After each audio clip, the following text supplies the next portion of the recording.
Good evening, everyone. I'd like to call this meeting to order. As a reminder, please note that board meetings are being recorded for the convenience of those who intend to recording and closed captioning will be posted to the BERS channel following this meeting. Alex, please call the roll. Peter Gallandrella. Present. Thank you. Isaac Carpiani. Present. Thank you. Janelle Chacon. Present. Thank you. Aaron Chapman. Thank you.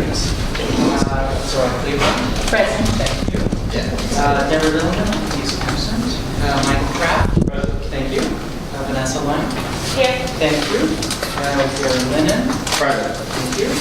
John Matter. Here. Thank you. Donald Nesbitt. Here. Thank you. Brandon Orlando. Also here. Thank you. Laura Sylvester. Here. Thank you. Benjamin Fuller. Thank you. Legal news already ever received this? Terrific, thank you. The first order of business is calendar item 1, noting minutes of the meeting before held on January 24, 2018. The minutes have previously been provided to the board via the SharePoint site. Make a motion to consider the minutes from the board meeting. Thank you, Ben. May I have a second? Thank you, John. Please raise your hand if you have to approve the minutes. Please raise your hand if you do not approve the minutes. Thank you. Carried. Next on the agenda is an update from the executive director. Sandy would like to share any super brief. Yeah, very brief. Today we're going to go through the budget proposed for fiscal 2019, and I'm not going to take any thunder away from Daniel and JD, but we're talking about staff ramping up to 125, and we are responding to current backlogs, workflows that are coming out of our new computer systems, the development of a lot of membership service inquiry as a result of more information being available and more access towards customer service, and to address the close to 30,000 non-members of the system. Just remind everyone that once a month comes into retirement and joins, and it is a moral problem. We will be talking about budget resolutions, which we will be voting on in March, so you'll have a month to review this material.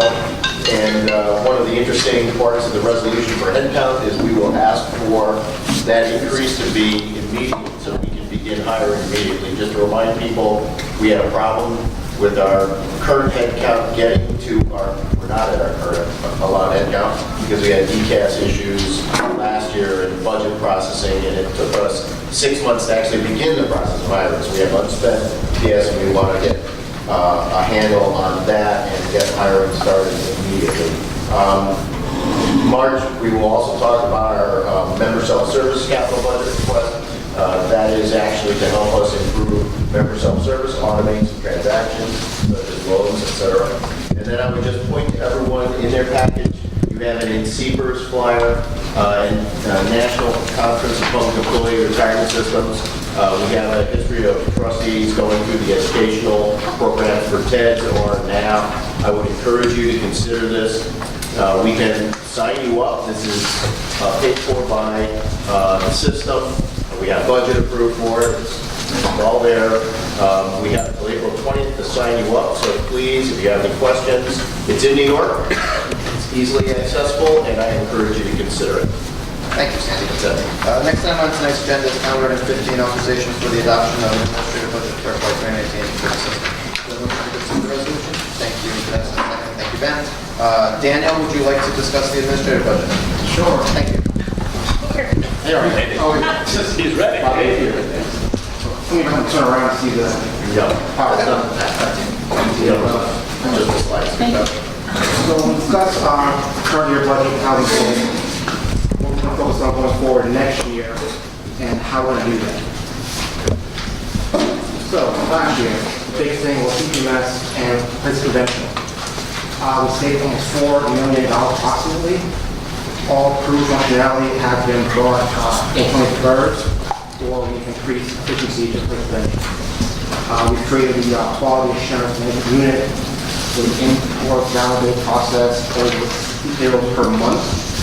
And since we've gone live, we've had zero discrepancies between our Washington City and the data port PCP. The next big thing we did was create a call center. I've heard about this a lot previous months, like issues with our phone. The new voice call center went live December 2017. We hired 2 CIRs, a couple of info reps. We're hiring an additional 3 this month to work that out. So next year, focus areas. Culture improvement, member outreach. You heard Tim mention we have 30,000 people out there. That could be in BERS or not in BERS. Big issue for us. Member service and counseling, new transactions, pension inceptions. What this is how quickly from someone's retirement date to their first check. So this is a big focus for us on this. Help you guys out with your investment decisions, document current systems and procedures, security, and all. So headcount number as for this year, you can see here, since 2010, the number of members that have grown at BERS in the last 7 years. The headcount didn't increase at all until last year. And that headcount only replaced what we did for us. So there's no extra headcount after this membership. So when each new member joins, down the line, that drives more transactions. They apply for prior service, they apply for loans, TDAs. Each new member drives multiple transactions downstream. So you see much we've grown since 2010. First thing you want to do is improve the call center. Right now, in the call center, we have about 60% abandoned call rate, meaning that when you dial BERS, 60% of people calling in hang up because we can't get them in time. We do not have enough people and calls into right now. The standard for this is 9%, so we're way far from standard. Also, the average is you want to have 80% of your calls 20 seconds or less. That's a benchmark from the CEM benchmark group that analyzes pension funds. That's a goal we have to get. Right now, it's about a 15-minute wait time to call. So we want to increase the member outreach. Cindy mentioned we have 30,000 people that could be members of BERS that are not in BERS. It's a really huge deal. We have people come to retire at BERS and they cannot because they never joined. Really, really huge deal. So we want to keep staff to get members more in BERS. For example, NICERS also has about 30,000 people not in their system. However, they have 300,000 members. So look at the scale that we have. 5,000 for us, so 50 of BERS. Next thing, the member communication with the union. Right now, we take too long to get back to members. That leads to a lot of member frustration. We need to streamline this process to get staff. Jeff, responsible for doing that. Right now, it takes like on average between 3 to 4 weeks to get back to an email. We need a lot of people to do it. We need more people to do that. So we installed an iPad online system for the office a year ago. So now this is the first year we've seen how many people actually visit BERS in a year. So last year we had 21,000 members visit BERS. And for the staff that deal with members in the front desk, that's about 300 members per employee per month. So it's a huge workload for the staff. And mind you, these staff get emails and calls from members as well, so they can't get to them. And staff frustration. We need more counseling. Any questions so far? Dan, I have a question. If I was to file to retire today, Yes. how long is it before I get my first pension check? 7 to 8 years. 7 to 8 weeks, Yes, and that's dropped since we left. You know, it used to be 8 to 12 months. and compared to the other pension systems? About 52% of our peers get it out within 4 weeks or less. That's the goal. 4 or less. 4 weeks or less. That's the goal. That's our goal. Yes. Given the fact that there's apparently a large amount of membership that is not joining, what are the plans to, I guess, get the word out to become a member? I remember when I worked for city government, I'm a member of NICERS. Nobody came to me and offered me any information until almost the end of my city employment. So I'm just curious what you're going to be doing. So the first thing we've done is we've drafted a bill that was considered last year in Albany to have automatic member enrollment. Passed both houses, but home field. It's back again this year, so we're trying to promote support for that bill. That would solve this completely. Being that if that does not happen, we can send members send them pre-filled out home forms to their homes. Get it in the mail, it's pre-filled out, you sign them back to us with their member. That's going forward. But again, we need staff to do this. Sure. And then just let me add something for you. The reason we can actually do that now is historically Prudential did provide us the data that would allow us to do that because we now have a computer system, brought it in-house, manage all payroll inputs. We can actually identify all these people. Previously, we wouldn't even know they were there. So a big difference in us and other peer funds our size is the number of transactions that we have. We average almost double transactions in other peer funds our size.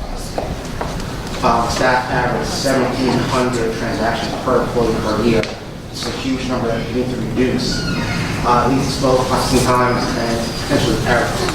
So we want to have staff to this unit transaction. A big issue that we have is service credit purchase backlog. A year and a half backlog right now. And that directly costs members money because your prior service charged interest from the time that you were not a member going forward. If you applied for it a year ago, you're charged interest from now until the issue comes through to pay more money the longer it takes. So this directly costs members money, and we don't trust that with the faster. We're going to take a brief break at this point. We're going to pick it up right away after the panel members need to I need the step out panel for a members to second. step out. And But they'll be right back. One Okay, so let's pause. Yeah, great. Thank you. Thank you. Okay, thank you. Okay, cameras back on. I'd like to note for the record that panel member Zoe has shown up. Good to see you, Deb. I'd like to, Alex, so I guess we're going to continue with Daniel's presentation. Daniel has one more slide, okay? Jumping ahead to the last slide. Thank you. Here, goals for next fiscal year. Grow enrollment, fast transaction processing, reduce wait times, communicate faster with other members, maximize efficiency, and strengthen turnover. Terrific. Thank you, Dan.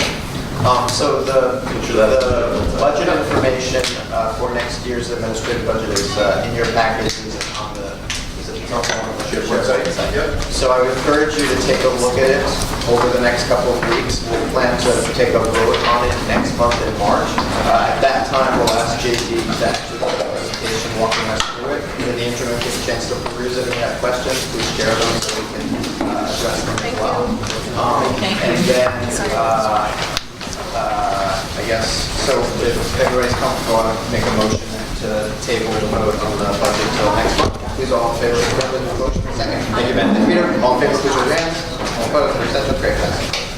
Great. Next up, I'm going to skip now. Can I skip 16? Great. Yeah, so that's all about it. Perfect, okay. Calendar item 18 is adoption of the Disability Committee's recommendations regarding applications for disability retirement. Can I have a motion? John, can I have a second? Thank you, Vanessa. Last week, the Disability Committee met to review a number of applications for disability retirement. The committee recommended that the board adopt its recommendations regarding the applications for disability retirement that were reviewed on February 21st. Does anyone have any questions about the Disability Committee's recommendations? Great, let's vote. All in favor of adopting the Disability Committee's recommendations, please raise your hands. Any opposed, any abstentions? Thank you. Motion carries. Next up, we have authorization to the controller to commit a portion of the private equity portfolio of the system. As we'll be discussing investments, I need a quick motion to move into executive session. Thank you, Don. Second, thank you, Vanessa. All in favor of moving to executive session, please raise your hands. Thank you. Any opposed? Any abstentions? Great. Please come up. And Alex, would you like to report out about executive session? Certainly. The board voted to approve the following items. Calendar item 19, authorization of the controller to commit a portion of the private equity portfolio, and calendar item 20, authorization of the controller to commit a portion of the infrastructure portfolio. Thank you, Alex. So next item is calendar item 21, which is a resolution regarding New York State pension funds divestment and exclusion strategy for fossil fuel reserve owners. Is there a motion to consider this resolution? Thank you, Michael. Can I have a second? Thank you, Al. Second. Someone second my motion. Thank you, April. Jimmy Yan from the Controller's Office is here to discuss this topic. Jimmy, can you briefly share with us the information regarding this? Yeah, sure. I can share the stage with Mr. Adler, since this is a joint resolution from the Mayor and Controller. I'm Jimmy Yan. Take the board. This is Jimmy Yan, Special Counsel in the Bureau of Asset Management, City's Controller's Office. And we have this resolution that was introduced at the last SIM, which is asking for, noting the huge problem of climate change and how it imposes, we believe it imposes investment risks for the investment portfolio of all the pension funds. So we're asking for an analysis of how we can divest from the securities of fossil fuel reserve owners within a 5-year period. So this would be a resolution to conduct an RFP to find an advisor or consultant that will help us analyze this issue very, very thoroughly and deeply, to understand all sides of the issue and to see what can we accomplish in terms of a divestment from fossil fuel reserve owners over a certain period of time that's still consistent with fiduciary duty. And the controller was personally at the SIM when this was introduced to introduce it. He also mentioned that we would like to start off the RFP process with an RFI, request for information, which is a tool that's occasionally used for RFPs. It's meant to sort of research the landscape and help us figure out how we can best structure an RFP to really find the best provider or providers out there that can help us do this analysis. So we want to be very open-minded and thorough. So we want to start it off with an RFI, where we ask the world, hey, give us your best ideas around how to, the criteria and questions we should ask, pick the best people or firms or entities to do this, and that's going to inform the development of an RFP. And so we want to do this all at a good pace. So definitely this year, so we don't want to prolong it unnecessarily, but so the stages would be an RFI, then an RFP, if the board approves. Great, thanks, Jimmy. Does anyone have any questions? Just to summarize even more so, just basically agreeing to move forward with the first steps on this path, which is to collect information. Sorry. So this is not actually a divestment. This is just exploring the option. Yeah, so technically it is a study. It's all it is mandating. All it would be mandating would be a study of what with the hope that we'll find something meaningful to do around divestment, but it all depends on what the outcomes of the study will be. So the vote we take tonight will just authorize them to move forward with collecting information as a first step. Does anyone else have any questions for Jim? Okay, great. Perhaps we should take a vote. All in favor of the resolution, please raise your hand. Any opposed? Any abstentions? Great. Okay. So, do we have any other items to go this evening? Report. Sherry has a brief report. Next item on our agenda is Sherry Chan, our actuary. Sherry, would you like to tell us about incidents of school? Yes. Yes. The very first one. Excellent. 2008-01. Well, we're delighted to hear it. Sherry, This fiscal was issued in January, actually, end of January, so over a month ago. It is to extend the interest rate that is used to credit to member contributions and also contribute to employer contributions. I am keeping it at 7% for the discount rate to calculate employer contributions, which is the more case of it. It is for a 1-year extension, so this will go into effect July 1st, 2018 through June 30th, 2019.